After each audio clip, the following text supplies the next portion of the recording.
The phone buzzed on the kitchen counter at 6:42 in the evening, and Daniel almost didn't look.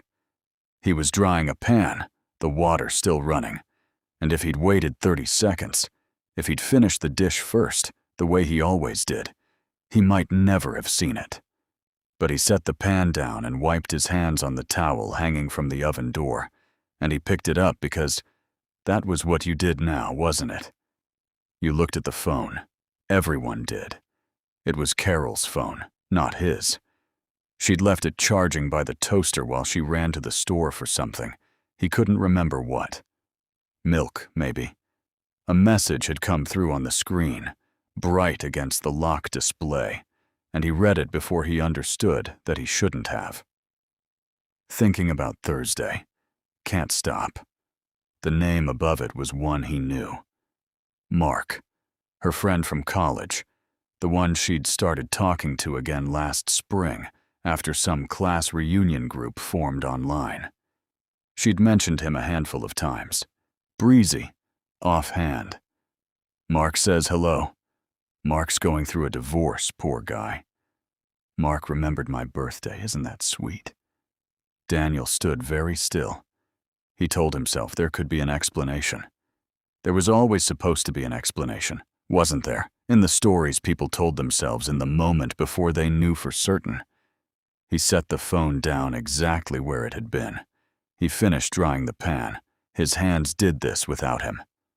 When Carol came home 20 minutes later, arms full of a grocery bag she hadn't needed, she found him sitting at the kitchen table with her phone in front of him, unlocked now, the message thread open. He hadn't meant to go looking further. He had gone looking further. She stopped in the doorway. The bag hung from her hand. Daniel, how long? Not a question. He heard his own voice come out flat, and he was almost surprised by it, by how calm he sounded when nothing in him felt calm at all. Carol set the bag down slowly. Like sudden movements might make this worse, might make it more real. It's not what you think. How long, Carol? She didn't answer right away. That was its own answer. Since March, she said finally. Her voice had gone small. It started as just talking, catching up. I swear to you it wasn't supposed to. Did you sleep with him? The kitchen clock ticked. Daniel hadn't noticed it in years, the sound of it, and now it was the loudest thing in the room. Twice, Carol said, and then, quieter, like it cost her something to add it. Maybe 3 times. Maybe. 27 years, and she couldn't say for certain. He wanted to feel something enormous. Rage, maybe, or grief loud enough to break the dishes in the cabinet behind him. Instead, there was only a strange, cold stillness, like standing outside his own body and watching a man named Daniel sit at a kitchen table across from his wife, waiting to feel anything at all. I need you to say something, Carol said. I don't know what you want me to say. Anything. Yell at me. Tell me to get out. Something other than... She gestured at him, at his stillness, like it frightened her more than shouting would have. I don't know what I want, he said, and that was the truest thing he'd said since he'd picked up her phone. I don't know if I want you to leave. I don't know if I want you to stay. I don't know anything right now, except that I dried that pan 3 times without noticing I was doing it. Carol's eyes were wet. He watched her decide whether to cross the kitchen toward him and decide against it. Can we talk about this? She said. Really talk. Not tonight, maybe, but soon. Sure, Daniel said. Soon. He didn't move from the table for a long time after she went upstairs. He heard the shower running eventually, heard her come back down sometime later and go quiet in the living room, the television murmuring low. He sat with his hands flat on the table like a man bracing for something that had already happened. Later, alone, he found himself in the hall closet, the one with the shoebox of old photographs Carol always meant to organize into an album and never did.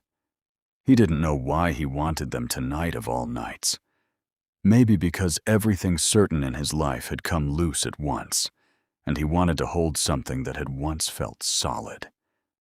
He sat on the floor with his back against the closet door and went through them one by one.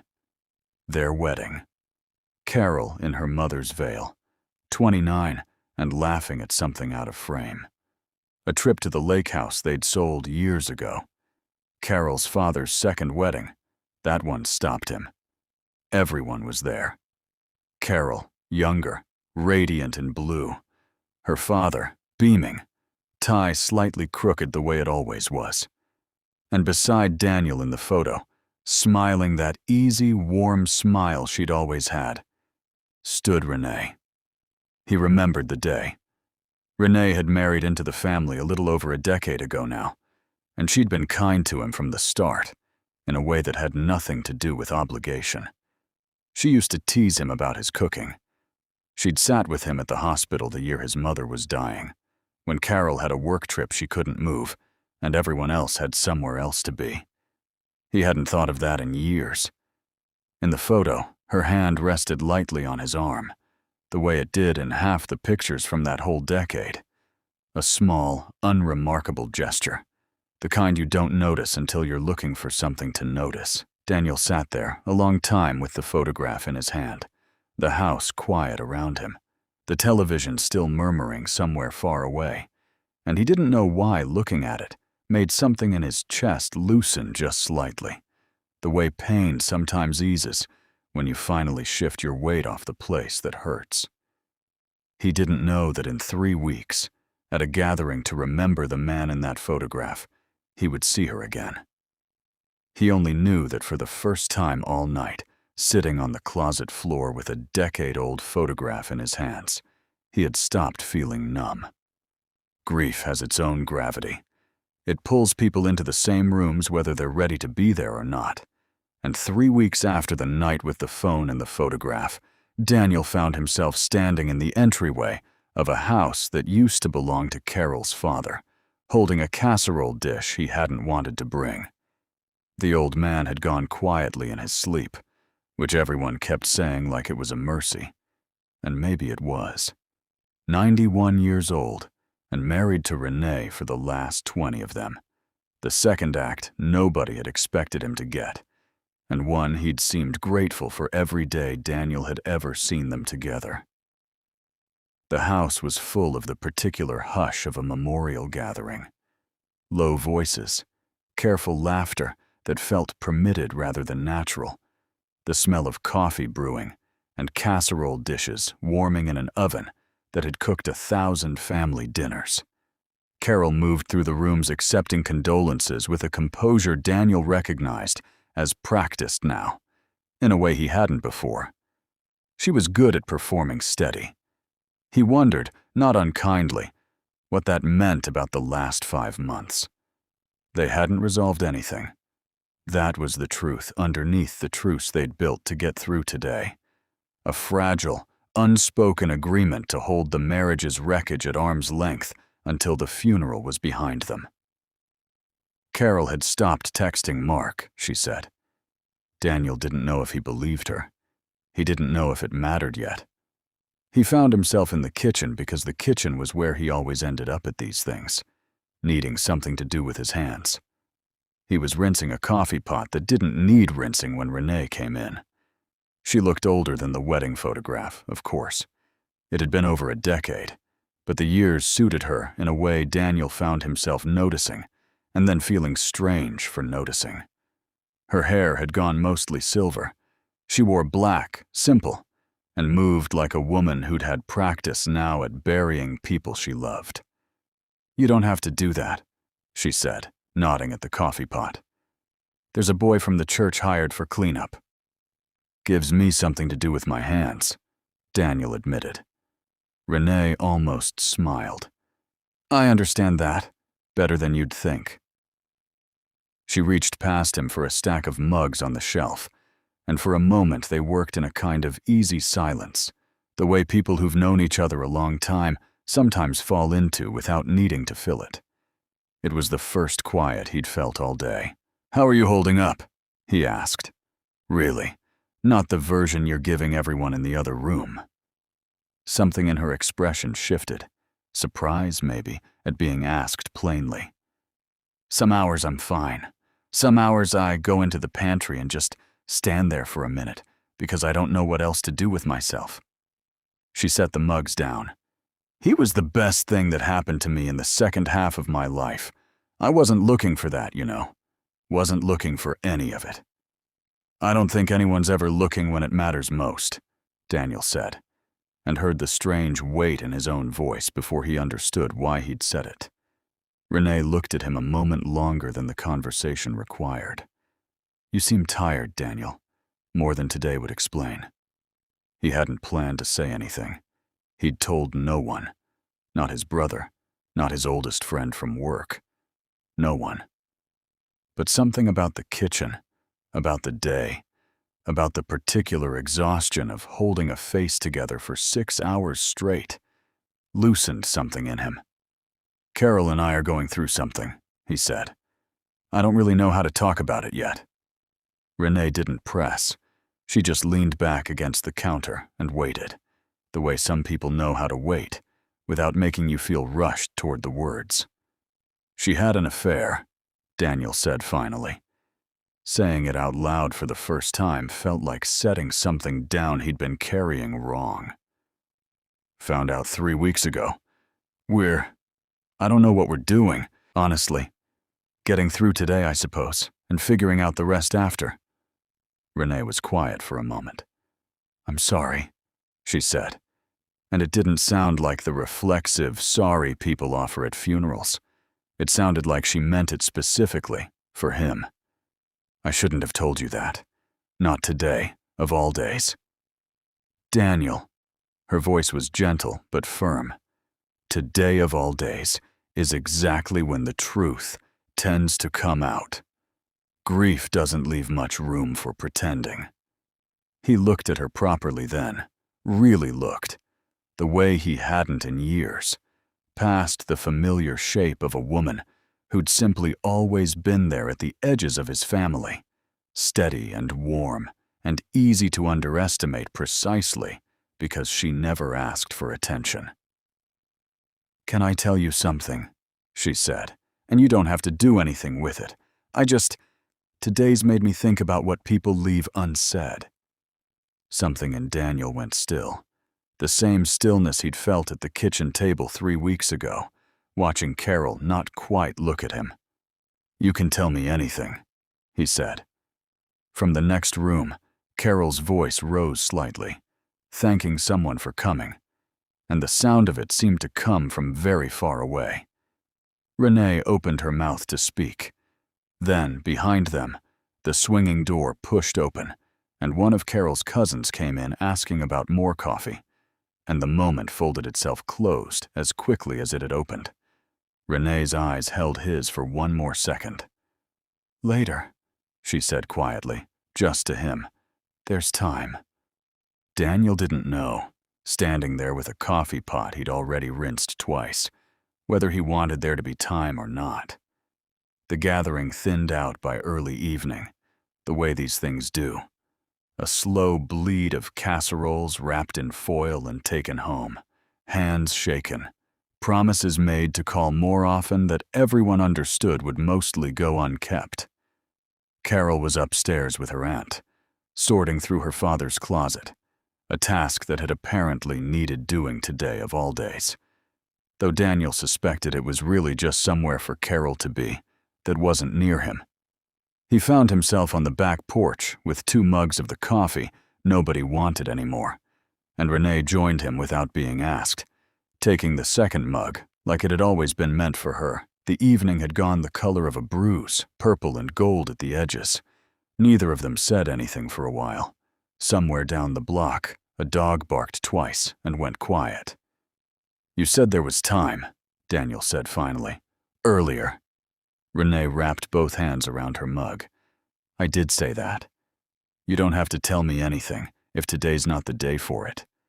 "No," she said. "I think I want to." She was quiet a moment longer, gathering something. I've thought about saying this for a long time, Daniel, and I've always decided against it. And I think the reason I'm not deciding against it tonight is that I'm too tired to keep doing what's convenient instead of what's honest. He didn't say anything. He'd learned in the last 3 weeks that silence was sometimes the only honest thing a person had to offer. When I first married into this family, Renee said, I was 51 years old, and I'd buried one husband already, and I did not expect, at that point in my life, to feel anything like what I felt the first time I sat across from you at that Thanksgiving table. She said it plainly, without drama, the way a person says something they've rehearsed in their head so many times it's worn smooth. You made room for me. Nobody else quite did, that first year. I was the new wife, the outsider, and everyone was polite, but careful. You weren't careful. You just talked to me like I already belonged. Daniel felt something in his chest go very quiet and very loud at once. I told myself it was gratitude, Renee went on. For a long time I told myself that. And then your mother got sick, and I sat with you at that hospital because nobody else could. And I realized somewhere in that waiting room that it wasn't gratitude at all. It was something else, something I had absolutely no right to feel, married to your wife's father, sitting 3 feet from the man whose hand I very much wanted to hold, and could not. Renee, let me finish, please. I don't know that I'll manage this again. She looked out at the yard instead of at him, which he understood somehow made it easier for her to say. I never acted on it. I want you to know that clearly. Not once, not in 10 years, not even in the smallest way. You were my husband's daughter's husband, and that meant something to me. The shape of the family, what I owed to keeping it whole. So I put it away.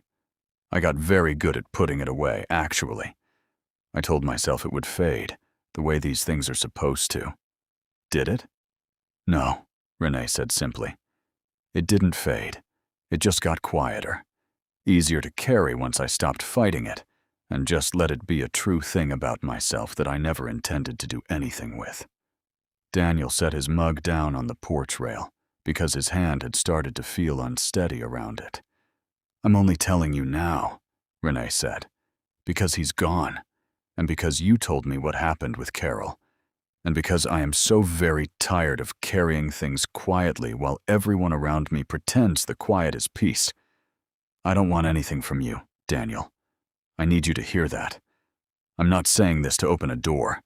I think I'm saying it because for 20 years I've watched you be steady and good and quietly unseen in your own marriage. And today, hearing what you told me in that kitchen, something in me just couldn't stay quiet anymore. The porch light buzzed faintly overhead. Inside, he could hear Carol's laugh, muffled through the window, easy and warm with her aunt, in a way it hadn't been with him in weeks. I don't know what to do with what you just told me, Daniel said honestly. You don't have to do anything with it, Renee said. That was never the point of saying it. But she looked at him then, finally, directly, and there was something in her face, not hope exactly, something gentler and sadder than hope, that told him she didn't quite believe her own words, that some small, honest part of her had said them anyway, because some part of her wanted, after 10 years of silence, to simply be heard. I should go back in, Daniel said, though he didn't move. You should, Renee agreed. Neither of them moved.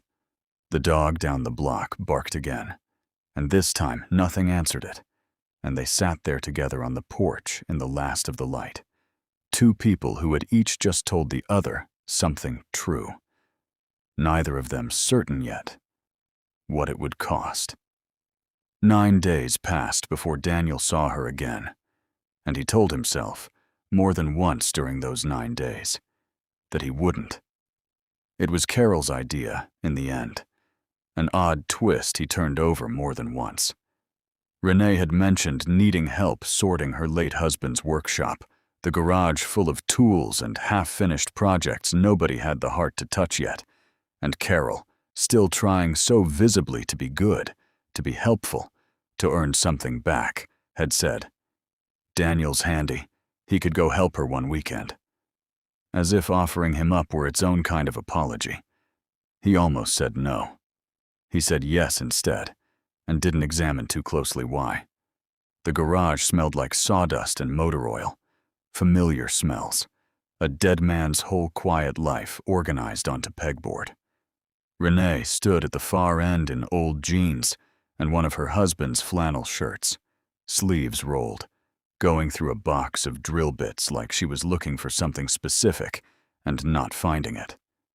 "You didn't have to come," she said, when he knocked on the open door frame. "Carol volunteered me." "Ah." A small, complicated smile. "Well, come in then. There's a ladder that needs someone taller than me." They worked for an hour in easy, ordinary conversation, where things went, what could be donated, a story about her husband's disastrous attempt at building a birdhouse that had made her laugh so hard she'd had to sit down. It felt, for that hour, almost uncomplicated. Daniel let himself believe it could stay that way. Then she climbed the ladder to reach a high shelf, reaching for a box that had wedged itself against the rafter, and it shifted wrong. She grabbed for the shelf, the ladder wobbled, and Daniel was across the garage before he'd decided to move, one hand steadying the ladder, the other closing around her wrist as she caught her balance. "I'm all right," she said, breathless, laughing a little at herself. "I'm all right, Daniel." He didn't let go right away. Neither did she. "You scared me," he said. "I scared myself." Her voice had gone quieter. She was still 2 rungs up, which put her nearly eye level with him for the first time all afternoon, and neither of them moved to fix that. The garage had gone very still. Somewhere outside, a lawnmower droned 2 yards over, ordinary and far away. "Renee." "Don't," she said softly. Not a warning. Something closer to a plea. "Don't say my name like that if you don't mean anything by it." "I don't know what I mean by it." "That's honest, at least." Her hand was still in his. He was aware of it the way you become aware of your own heartbeat only once you've noticed it. Suddenly, entirely, impossible to ignore. She looked down at him from the ladder, and something in her face had stopped pretending this was about a box on a shelf. "I told myself I'd never let it get closer than a porch conversation," she said. "I promised myself that." "I know. I don't think I can promise it right now." He should have stepped back. He understood that clearly, in some far corner of his mind, still functioning like a rational man. He should let go of her wrist, help her down the ladder, drive home to his wife, and the marriage he hadn't yet decided to leave.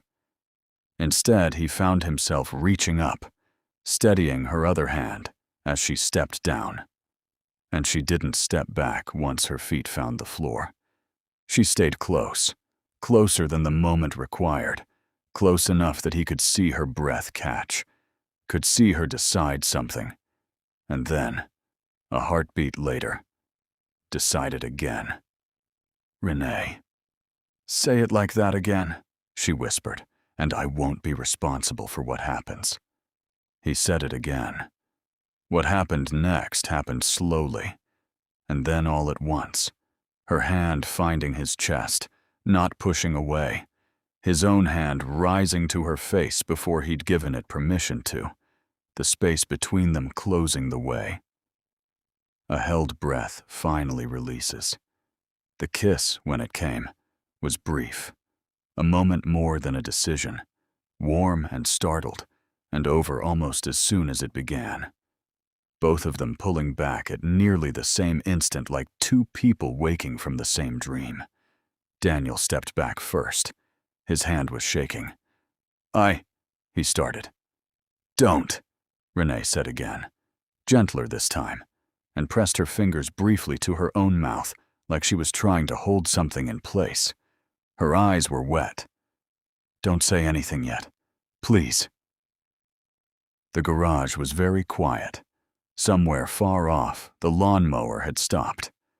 Daniel stood there with 10 years of a woman's careful silence undone in the space of one kiss, and Carol's face rose up in his mind unbidden. Not the Carol who'd hurt him, but the Carol from 27 years ago, laughing under a veil that wasn't quite straight. And he didn't know, standing in that garage with his hands still trembling, which version of his life he was supposed to be loyal to anymore. "I should go," he said. Renee nodded, not quite looking at him. "I know." Neither of them moved for a moment longer than either could explain. He didn't go straight home. Daniel drove instead. No destination, just the need for motion, while his mind refused to settle into any shape he could recognize. He ended up at the small park near the old middle school, where he used to take Carol's kids from her first marriage, decades ago now, when they were small and he was new to being a stepfather and terrified of getting it wrong. He sat on a bench that had replaced the one he remembered and watched the light go long and gold across empty swings. He thought about the kiss, the way you press on a bruise to see if it still hurts. It did. Not with regret exactly. That would have been simpler. But with something more complicated.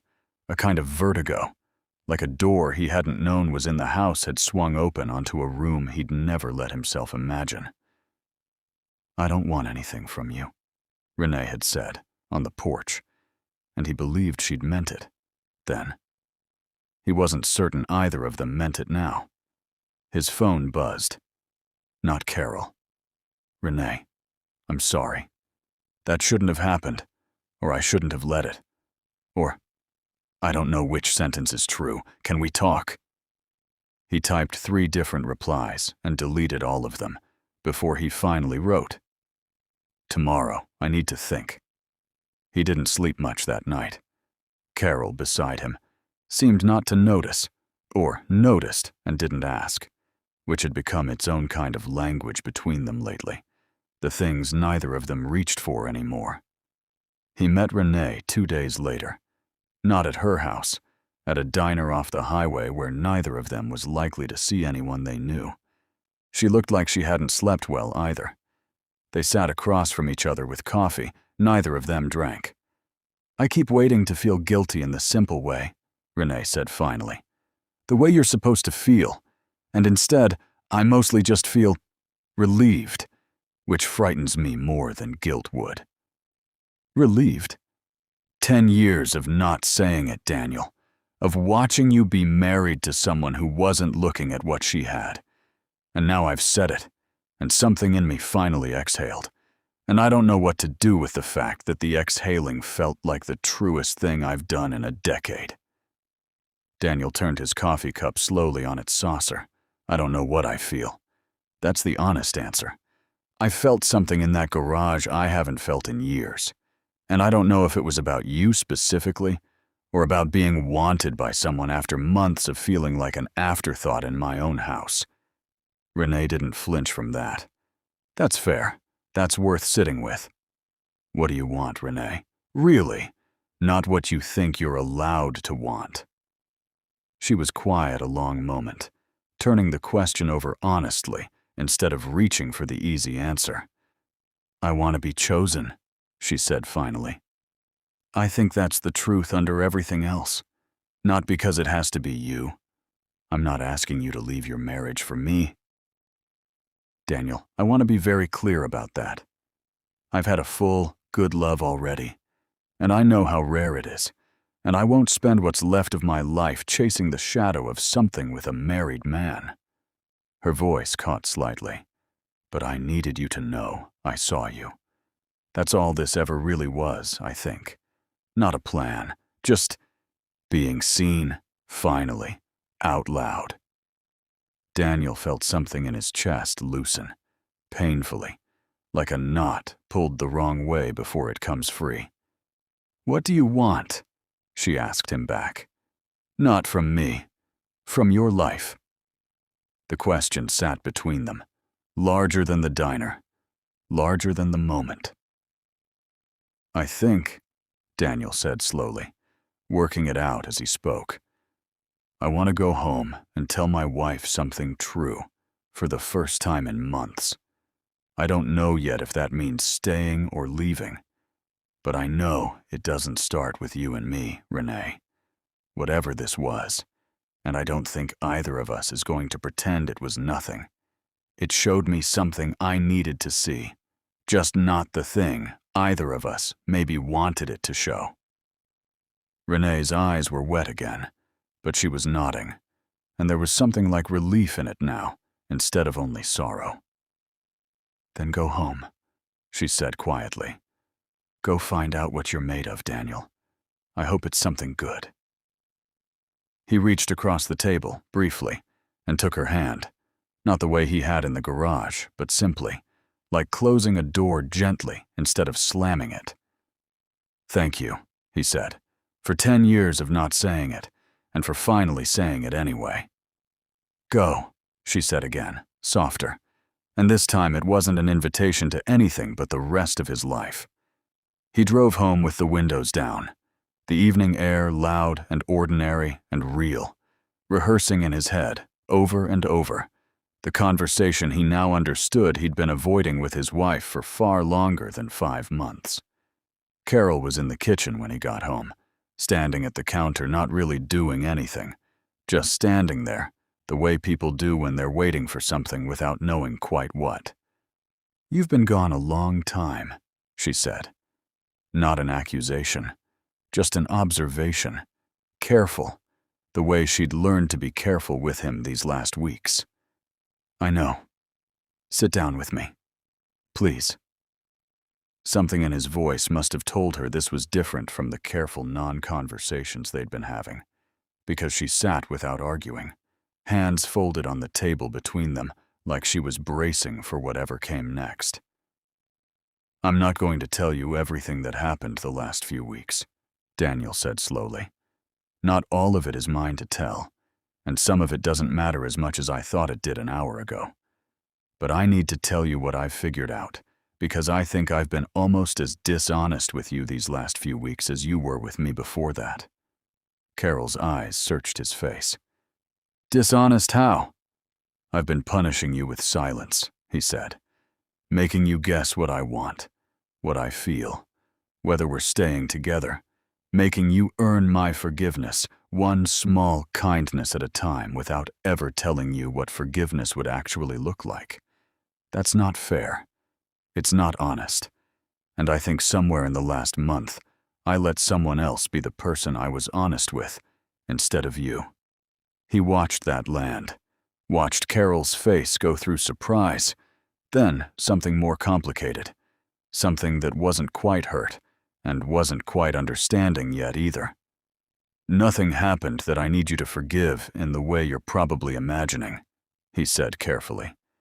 But something happened that showed me what's been missing here for a long time, and it wasn't only missing because of what you did with Mark.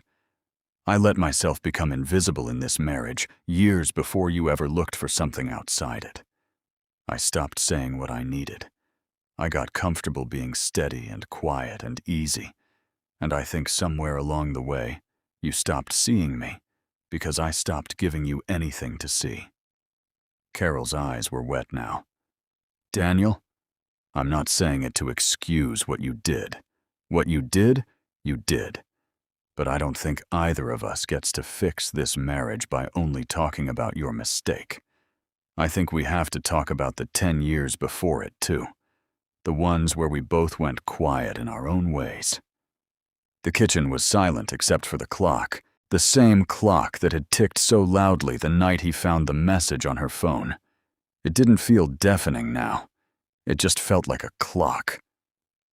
I don't know if I can promise you it'll be easy, Carol said finally, learning how to actually say things to each other again. I've forgotten how, a little. I think I forgot a long time before Mark. I know, Daniel said. Me too. Do you still want to try? He thought of Renee's voice in the diner. Go find out what you're made of. And understood, sitting across from his wife of 27 years, that the answer had been forming in him the whole drive home. Yes, he said.